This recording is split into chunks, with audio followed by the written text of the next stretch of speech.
gorgeous? Does that funk have you feeling stuck? Have you questioning your purpose, or even yet having you asking if your best years are behind you? Girl, you have zero obligation to stay in that funk. This podcast is for women who want to get the funk out of here, who want to play bigger, ask for more, and step out of mediocrity. Imagine a life filled with lots of energy, excitement, and filled with spunk instead of that funk. This is the Unfunk Your Mind podcast. I'm your host, Crystal. Let's go! Hey girlfriends, it's great to be back with you again. Now I'm outside, so you may hear an occasional dog bark or birds singing, but I'm sure you don't mind. Anyway, last week the girls had fall break, so we took a quick trip to go surfing. While the girls were hitting the waves, I got to see so many dolphins, and I love dolphins. I even have a dolphin tattoo. My parents, they took me to SeaWorld when I was younger. I got to touch one. And it waved a flipper at me, and I've been in love with them ever since. They are highly intelligent. They always seem to be wearing a little smile on their snout, and their fun and playful nature just captivate me. It's like they want me to jump in and play with them every time I see one. One thing I particularly love about them is that they can be so playful. They can look so playful, but they are actually one of the fiercest in the ocean behind the orca. And fun fact, an orca is actually a dolphin despite its size. But for this episode, I'm not referring to the orca. I'm referring to the fun, playful, gray, smiley, large snout dolphins. I was always fascinated that dolphins could take down a shark. After watching Jaws many times when I was younger, how was it possible that the shark was not the ruler of the seas? This blew my mind that this playful, smiley dolphin had a dark side. It was actually tough stuff, totally deceiving this little creature. Now I've noticed that dolphins have figured out two things. They have figured out that they are stronger together, hence why they travel in pods, and they have figured out what sets them apart, and they use it as a strength. Now when it comes to dolphins and sharks, yes, they both have fins and a tail, but the dolphin has a powerful snout and a horizontal tail versus the shark's vertical tail. Now, when a shark decides to go after a dolphin, go ahead, picture Jaws. Maybe because the dolphin has fallen behind, dolphins will communicate with different noises and sounds, and this will signal their group attack. They use their very strong snouts to basically ram the shark. They go underneath the shark, gain speed like a boxer going in for a punch to the ribs. The dolphin goes in for the shark's soft underbelly using its snout. So it basically uses that speed and just rams its snout in the shark's underbelly. This causes internal organ damage, which can actually be fatal to the shark, and in most times is fatal to the shark. They also know to go after its gills at full speed in an effort to eventually drown the shark. Not only do they use their powerful snout, they also use their horizontal tail fins to help them with the speed and the steering. And unfortunately for the shark, their vertical tail fin makes them a little less agile. Despite its huge size and its multiple rows of sharp teeth, the shark doesn't want to mess with the dolphins. When it comes to protecting vulnerable members of their pod and their extended family, like their young and sick dolphins, they are relentless in their attack. And even in the shark's sneak attack, amongst the chaos, the dolphins instinctively use their intelligence, their weapon, or their snout, their speed, and each other. They never let doubt creep in. They trust their instincts and go after that shark without hesitation.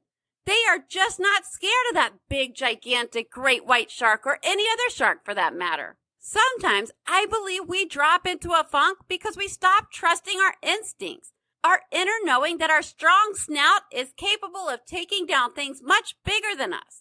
I bet you have no problem relying on your instincts when it comes to simple things, like when you walk into a grocery store because you want to have, let's say, fish for dinner. You walk back to the fish counter and it smells really fishy. You quickly leave and don't think twice about buying that fish for dinner. Or let's take it out of the fish realm. You have a contractor come over to give you an estimate on a new roof, but your instinct tells you to find someone else. You have no problem trusting your instincts then. But now insert a bigger decision, like a major life decision. Maybe you're trying to decide if you should take money from your savings account to invest in a new machine for your business. Or can you pivot from one career path to another? Or do you take the promotion and switch kids' schools?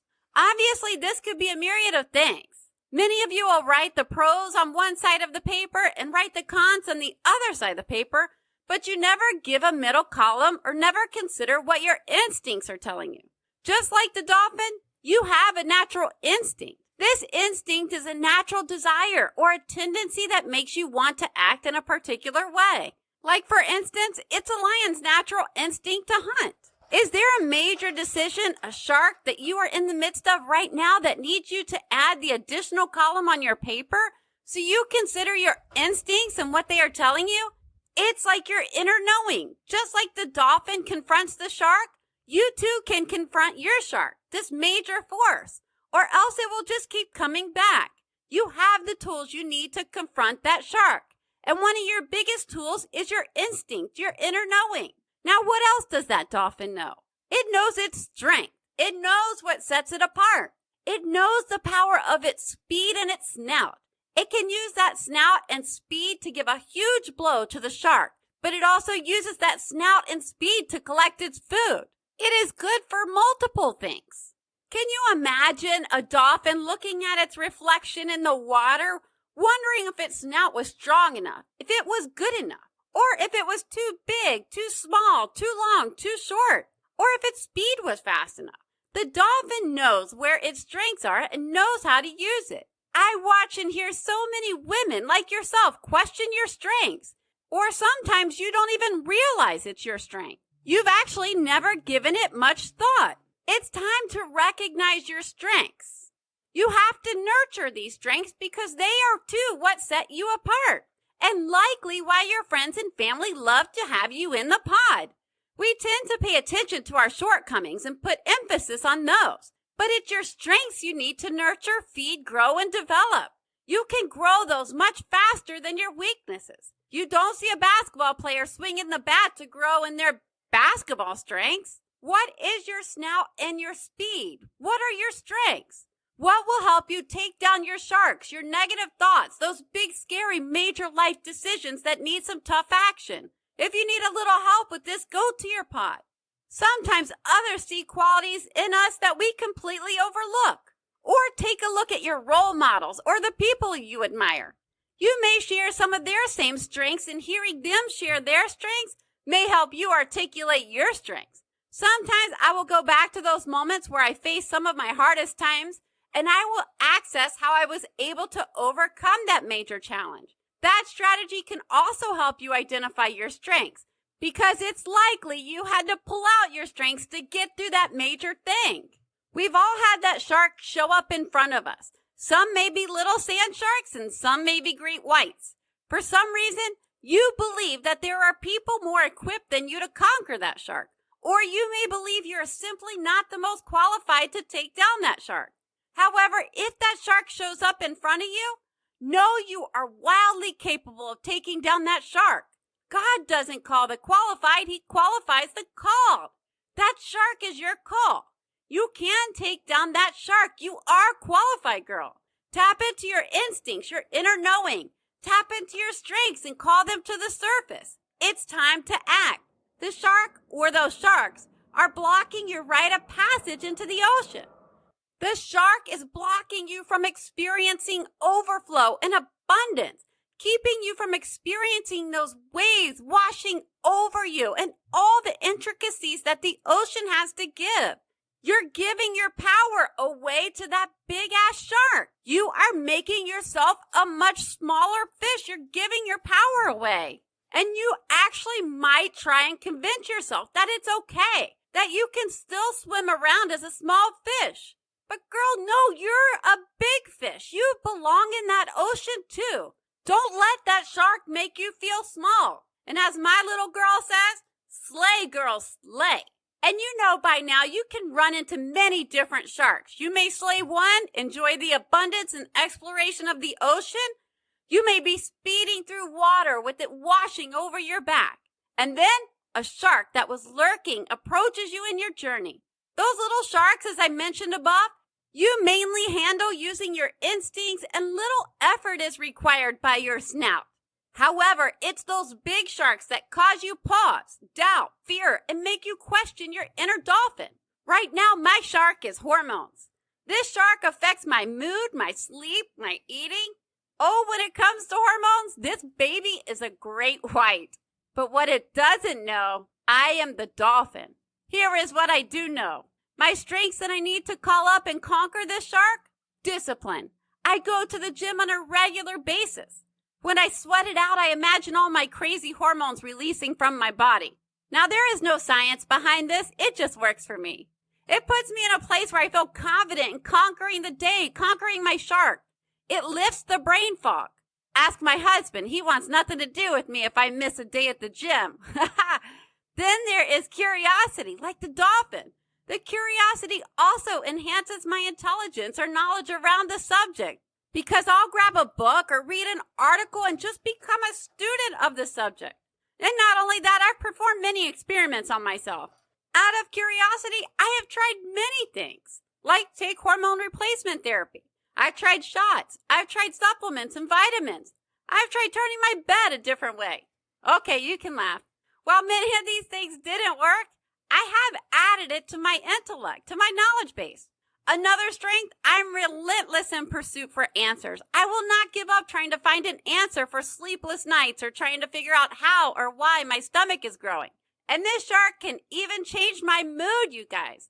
Now, for the ladies wondering, I am using saffron right now, and I do believe it has made a big difference. Yay, a bump in that shark's belly. See, I told you this is no little sand shark. This is a great white. It requires lots of snout bumps. And another one of my strengths is my mindset and my attitude because, girl, I know I'm the dolphin. I know that if I keep ramming the underbelly of my shark, I will eventually drown it. I will eventually slay the shark. It may take a lot of jabs. It may take me going back down and jolting back up and giving it another stab in the belly, but I'm going to defeat it. Oh, and I must not forget my pod. We will conquer my shark.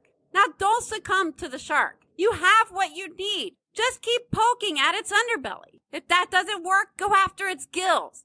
Call in reinforcements. Call in your pod if you need to. The shark is no match for you, girl. It's been my experience that when you conquer those great white sharks, the ocean looks completely different. It looks even more abundant and more overflowing, filled with so much life that you didn't notice before. And you're no longer the dolphin that carries around the featherweight championship belt for defeating the small sharks. You're now the dolphin wearing the heavyweight champion belt because you're defeating the great whites. And here's the great news. You can no longer go back to being that dolphin you once were. You are now a new dolphin with a new attitude, a new swagger. Go, dolphin, swim. Slay your sharks. Your ocean is waiting. Shall I start to sing Baby Shark Doo-Doo? Okay, nope, I'll stop.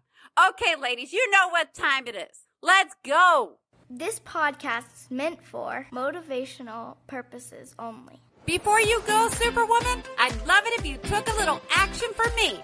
Like subscribe to my podcast and leave a review. Also, share the episode with a friend.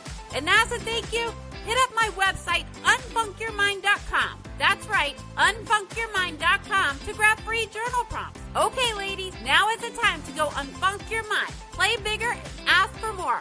Open the door to possibility and cancel playing small. So get up and go.